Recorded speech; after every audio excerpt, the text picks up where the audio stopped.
Birinci muftimiz, hükümet reisi ve şehidimizdir.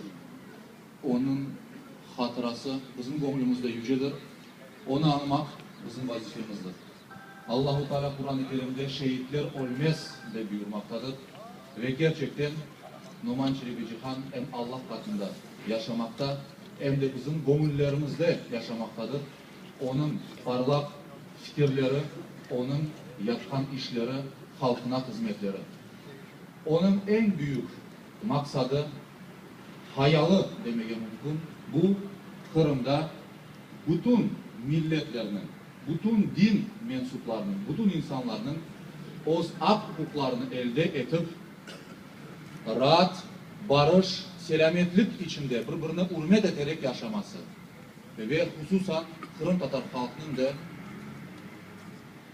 böyle açık yürekli, başı tepede olan bir şekilde gururlu olarak Oz toprağında yürümesidir ve Oz haklarına sahip olmasıdır.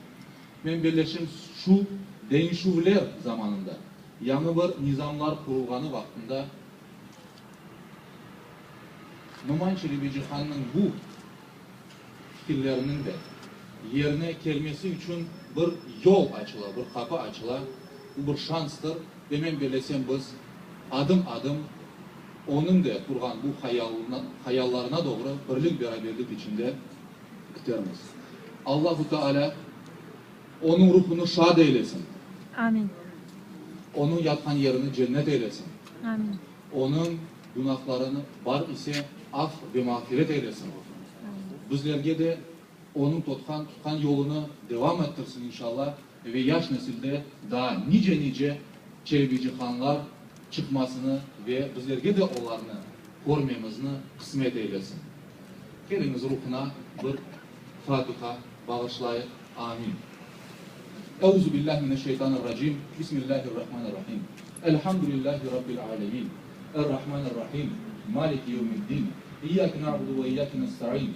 İhdina sıratal müstakime sıratal lezîne en'amte aleyhim.